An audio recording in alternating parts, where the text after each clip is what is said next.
Hello, welcome to this webinar titled Introduction to the Neurologic Screen and Observation. My name is Dr. Lily Jimenez. I'm a physical therapist who specializes in neurologic care. And today we're going to learn about the neuro screen.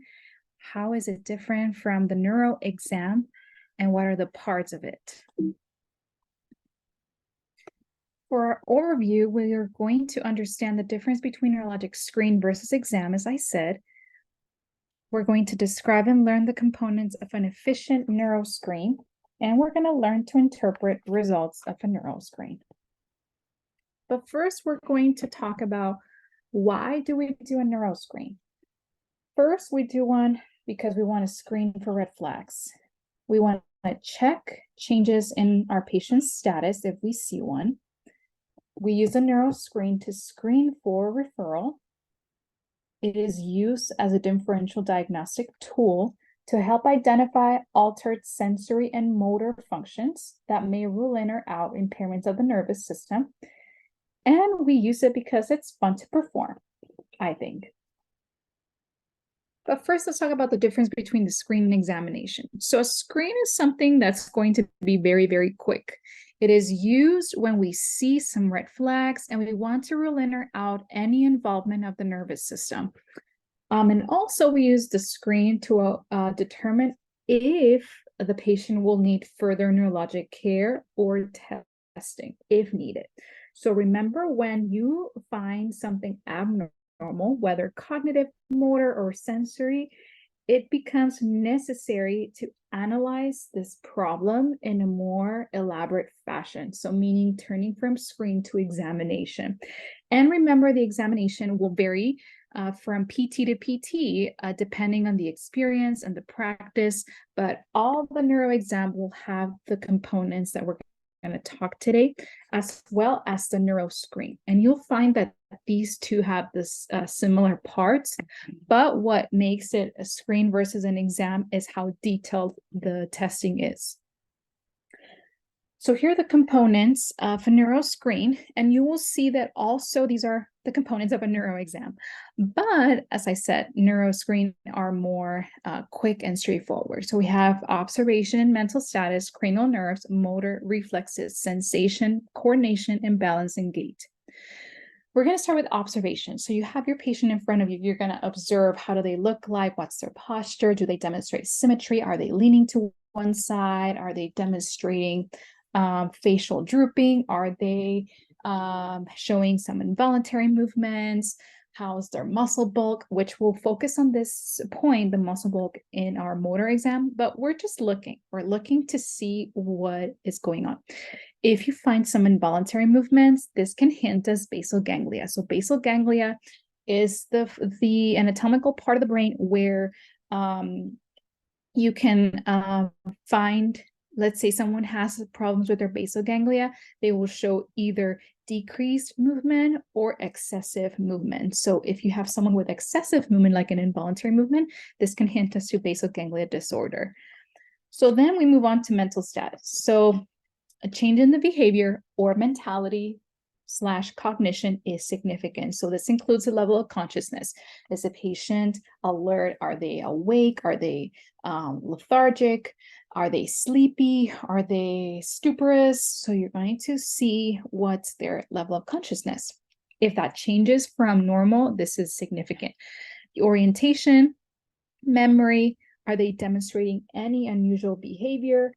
So all these things are going to be very important to check. Now, remember, a more extensive examination will be needed if any problems with these is found during your assessment. Any problems with these will prompt you to think there's some central nervous system involvement. Now, for orientation, where you need to ask your typical AO times 4. Now, the other way you can assess your mental status is through the acronym FOGS, which can be used as a guide for you on how to screen cognition. So For F, we're going to ask the patient, or we're going to see if there has been any history of memory loss in the family. Orientation, so our orientation questions that we talked about.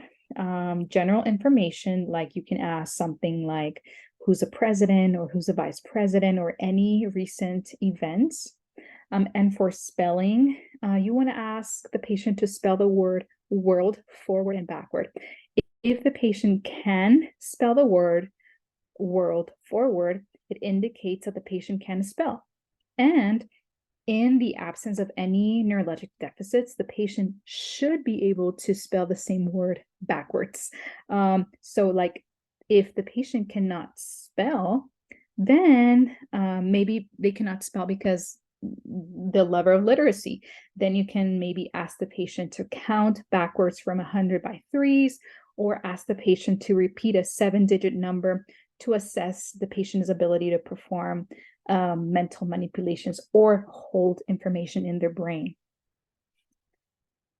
Now, as they respond, you need to also be paying attention on the quality of their speech, which can tell us information about cranial nerve 7, 9, 10, and 11, and 12.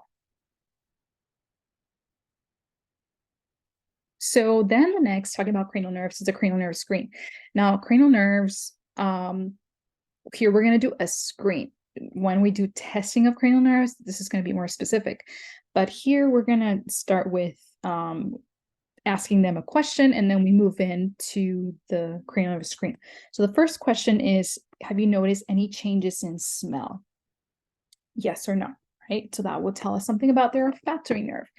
Then we move into pupils and peripheral vision, so shedding a light over their pupils to see if they contract, and their peripheral vision for cranial nerve 2 and 3, smooth pursuit through the H test 3, 4, 6, facial sensation, meaning just light touch on the face, can you feel this? And mastication, maybe they can squeeze their teeth together.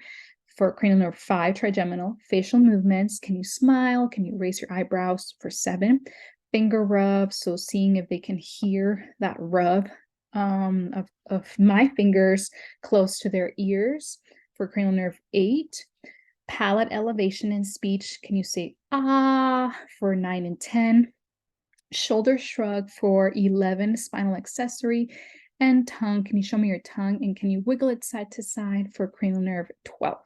So again, this is a quick screen, very, very quick assessment. And if you find anything, we start assessing further. Okay, motor. All right, so now we're going to look at the arms. Okay, can you show me your hands? Can you show me your arms? Just want us to take a look at that. You're assessing to see if there's any atrophy, any fasciculations, any difference in muscle bulk size, anything like that, just to assess that. You can assess for any upper extremity drift. So pronator, so you're going to tell the patient to supinate their hands, and then they're going to bring their arms in front of them, outstretch, and they're going to close their eyes, and you're going to count to 10 and see if there's any what we call a pronator drift, which is when the affected arm will start pronating. That is any signs of a stroke. But if you see any upward drift versus a pronation and a downward drift, which happens with stroke, if you see any upward drift, this can be a cerebellar involvement.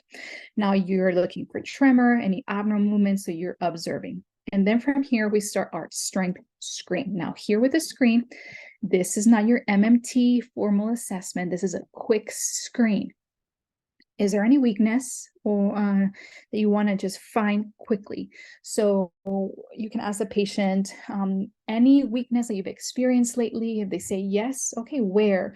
You know, in my arm. So we do a quick screen of everything, and then we, if we find something in their arms, then we do a formal MMT assessment. Okay, so simple, straightforward. If we find something, we move into exam. So again, we screen the major myotomes bilaterally. Now here I have to say There's two muscle groups that I would recommend testing in a different way, which is hip extensors and plantar flexors or calves. So these are better screened through a sit to stand. So you can move these two muscle screens towards the end when you're going to do gait, just through a sit to stand. If you see any trouble with sit to stand, then you can move into your formal MMT assessment of hip extension in prone, and of course of calves through the unilateral heel raise. But I would do sit to stand just to do a quick screen of the hip extensors and the plantar flexors, since those are assessed the patient moved from sitting to standing. So for tone, here, this can be part of our like range of motion assess screen, because tone, we need to feel the tone.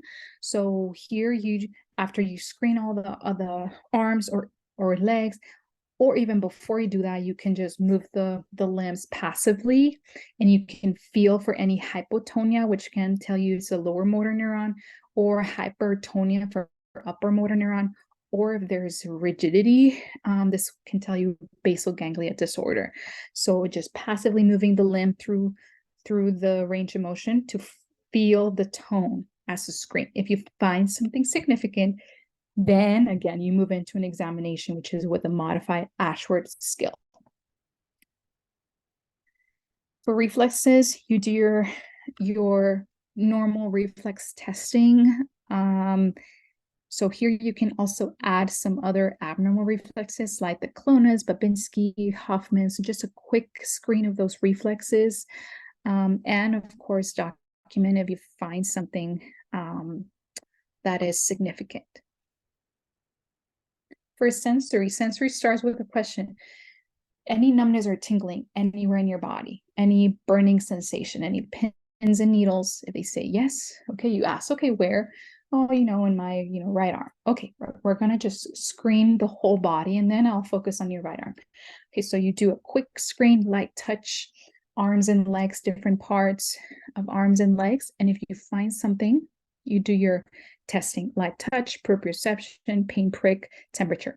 Now, if the patient tells you something like, oh, I do have some numbness or tingling in my right foot, and also sometimes I feel like I don't know where it is in space, like I don't know where I'm placing my foot, then that gives you a clue of proprioception. So then you will go ahead and screen sensory all the body, and then focus on proprioception.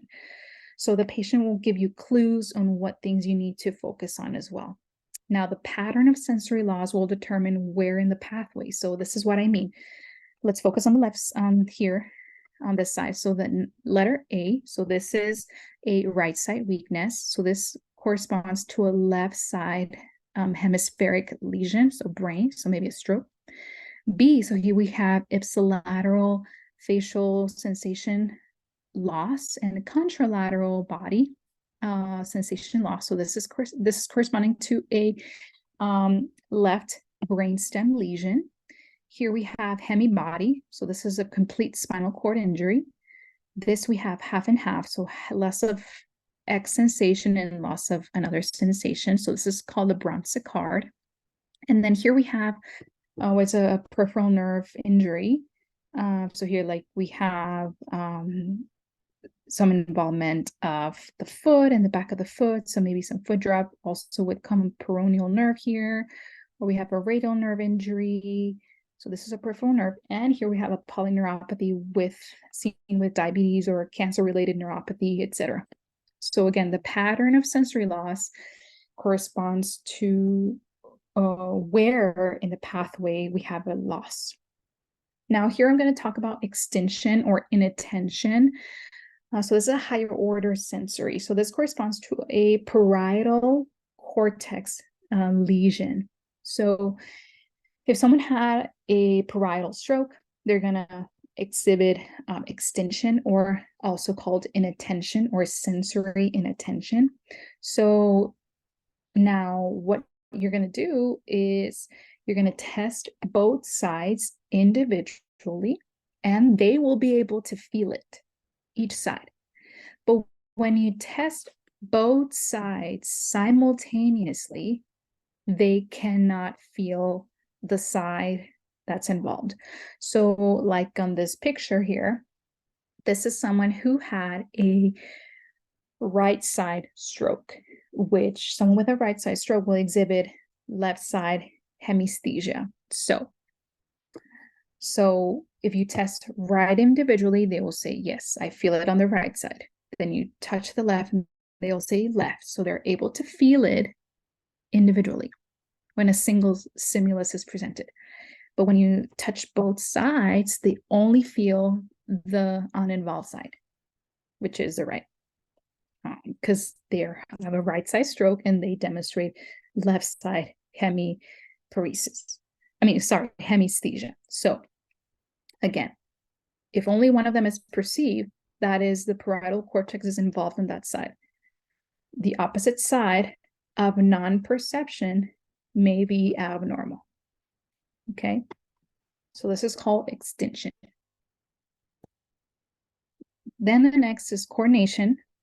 We do our typical coordination tests, finger to nose test, heel to shin. These are tests for dysmetria, rapid alternating movement. This is a test for dysdiadochokinesia, one of my favorite words.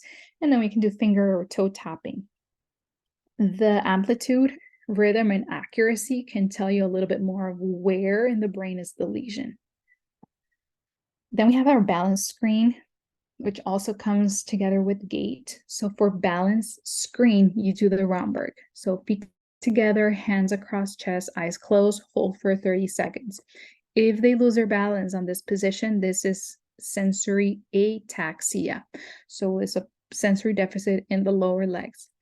But you can also have loss of balance with a vestibular, something motor, basal ganglia, or cerebellum. So please, if you find something with their balance system, examine them with further balance testing, like a Burke balance, maybe a modified CAT-SIB test, things like that. And then the gait screen, you have them, ambulate and observe. And then if you find something, you start doing your observational gait analysis as the formal testing. So this is your neuro screen. Observation, mental status. You're observing them, mental status. Okay, can you tell me where you are? What's your name? Why are you here? I'm going to tell you 3 words, and I'm going to have you repeat them back to me in a couple minutes. Or can you spell the word world forward and backwards? If you want to screen their short-term memory or long-term memory, can you tell me what you had for breakfast? Or for long-term memory, can you tell me where you grew up? Cranial nerve screen, so you go through your screen, reflexes, quick motor. Okay, I'm going to check now your strength. First, I'm just going to have you just bring your arms in front of you, straight in front of me. I'm just going to be observing your muscle and your muscle bulk, just to see if everything looks normal and you feel. I'm going to take your arm, your elbow through some movements just to feel that muscle tone. And you can just explain your muscle tone. It's a property of a muscle. Sometimes there's increased resistance, sometimes there's less resistance. So here I'm just feeling and see what it feels like. Okay, now I'm gonna just check your strength, both in your arms and legs, a quick test, and you tell them, okay, hold for major myotomas, right? And then, all right, so now we're gonna move on to sensation. Now, the first thing I wanna ask you, do you feel any numbness, tingling, pins and needles, burning sensation, anything different anywhere in your body? And then if they tell you, whatever, okay, I'm just gonna do a quick test. With this gonna be with eyes closed. I'm gonna be touching different parts of your arms and legs. You're gonna tell me yes if you feel it, or you can tell me yes and point to where you're feeling it, okay? Then you do your testing. All right, we have 2 more things. Can you do this? And we're gonna do the finger opposition test. Hand flip for dysdiadochokinesia, heel to shin. So you're going to demonstrate, can you do this? Can you do this? As quick as possible. We'll do it 5 times. 5 finger opposition, 5 flips, and 5 heel to shin, just so you can see the accuracy. Last thing, we're going to stand up, and here's where you would assess hip extension and calf strength through functional ways. And the last thing I'm going to have you is put your feet together as close as you can. You're going to put your arms across your chest, and you're going to close your eyes, and we're going to hold it for 30 seconds. I'm going to see how your body responds to this. I'm going to be right next to you, just in case if you feel you lose your balance. I'm here to hold you. You can put your gait belt or whatever, and you do your Romberg test. If you find something else, you can obviously make a note, and then perform an outcome measure. And then the last thing, I'm going to have you just walk from here to the end of this wall and back and forth, and then we're done. So your quick screen, very, very quick screen of the neuro exam. So this can be completed in less than 15 minutes with practice. Okay, and any abnormal finding will prompt us to move to a more detailed neuro exam. So now we're going to look at a video about, or not about, of a neuro screen. And I'm going to pull it up.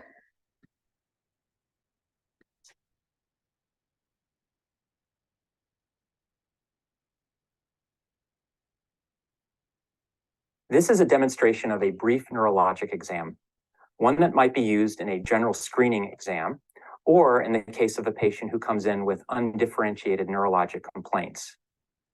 Now, I normally would begin with a testing of the mental status, but in this case, based on the history, it's very clear that the patient's mental status is entirely normal. So I'll now turn to the cranial nerve exam. The first parts of that exam include examination of the fundus and testing of visual acuity, but we'll assume that that's already been done at this point. So to begin, I'm going to test your peripheral vision. And to do this, I'm going to be moving my fingers out here in the periphery. When you see a finger move, I want you to point to it with your hand, but I want you to look directly at the center of my face while we do this, okay? So look right here. And as soon as you see a finger move, point to it. So this is cranial nerve 2 and 3 for peripheral vision. Okay.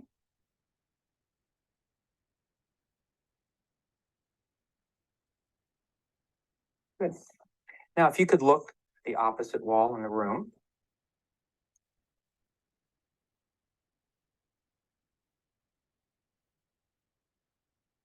Cranial nerve 2, optic nerve for constriction. You can use your phone light for this, or a pen light if you have some. I'm going to test the movement of your eyes. So if you could look at where my fingers meet, keep your head still, and just follow my fingers.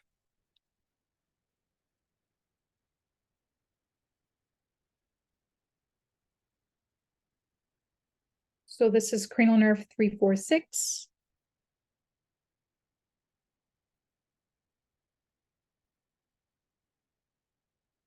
Good. Okay. Now I'm going to test sensation. Can you feel this? Yes. And this? Yes. Is it the same on both sides? Yes. Same on both sides? Same? Okay. And what does this feel like? Cold. Cold. Same on both sides? Yes. Mm-hmm. Cranial nerve 5. Facial sensation. Same? Yes. Okay. Now if you could raise your eyebrows. Real. Cranial nerve 7. And now close your eyes as tight as you can. Good. Show me your teeth. Okay, good. Can you hear this? Yes. Cranial nerve 8. Yes. Good. Open your mouth and say ah. One more time. Good. Please shrug your shoulders. Relax. 11. Turn your head towards my hand. Good. And in the opposite direction. Good. And if you could just open your mouth and let your tongue sit where it does, lightly. And now stick it out and wiggle back and forth. Cranial nerve 12. Good. All right. Now I'm going to test aspects of your motor function. So to begin, I'm just going to look at your muscles.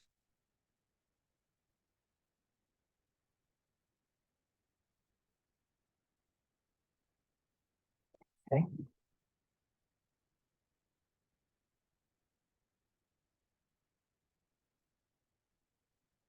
Good. And if you could just now make your arms as loose as you can. Checking for tone.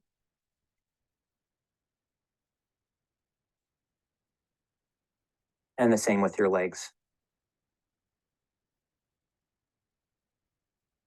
Good. Now, if you could put your arms straight out in front of you, palms up, fingers straight out, and keep them just like this, and close your eyes, and we're going to do this for about 10 seconds or so.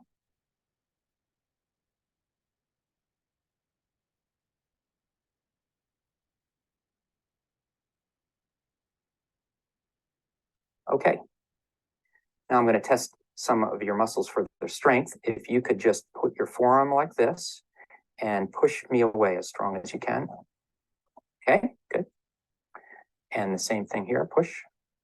Good, and pull in. And same thing here, pull in. Good. Put both of your wrists up and don't let me bend them down. And now this one, up please, good, real strong. Good. Now put your fingers straight out. Don't let me bend them down. Good, same here, real strong. Good, spread your fingers. Don't let me bend them in. Real strong. Good. Real strong. Great. Now let's try your legs. If you could lift up this leg, please, straight up. Good. Don't let me push down. And now with this. Good. Now pull your ankle in towards the bottom of the bed here and pull in as hard as you can. Good. And same thing here. Pull in real strong. Good. Bend this ankle up as strong as you can. And now this one. And both toes up, please. Real strong. Real strong. Good. I'm going to test your reflexes. You can just let your arms be loose and by your side.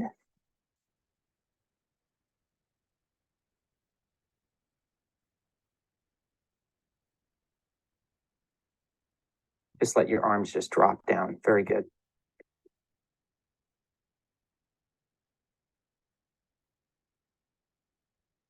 Okay. Just let your legs be nice and loose.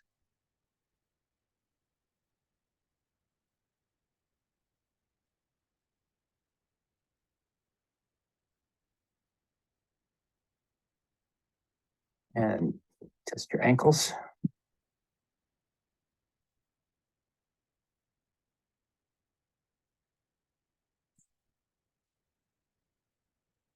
I'm now going to test a couple of sensory functions. So if you could, again, bring your arms right here.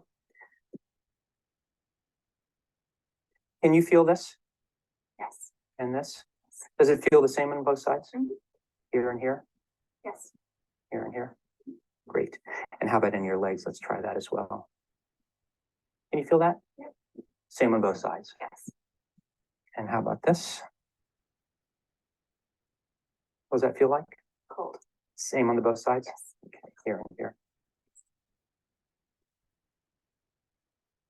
Here. Here. Okay. I'm going to touch you on your right hand, your left hand, or both. I want you to close your eyes and tell me when I touch you. Left. Left. Left.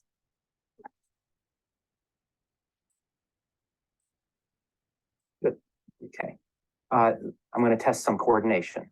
If you take your right hand, go like this, tap, tap, tap, tap. Good. Now your left hand, tap, tap, tap. Good.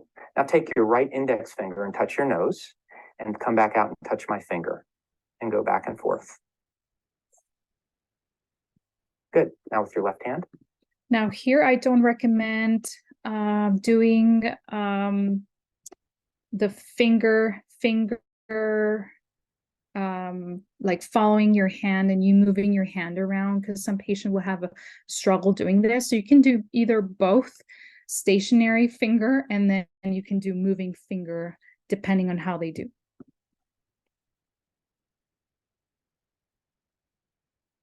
Good. Now with your feet, if you could just tap your foot on my hand rapidly. Tap, tap, tap, tap, tap. Good. Tap, tap, tap, tap. Good. All right, the last thing will be to test your stance and gait. And for that, we'll go out into the hall. All right, now I'm going to test your balance. So if you could stand here with your feet together.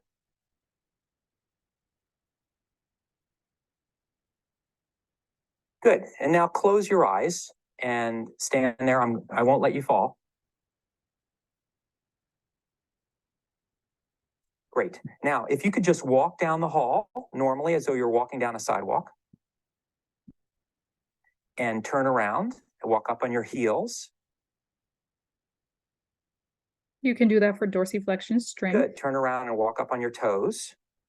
For heel strength. And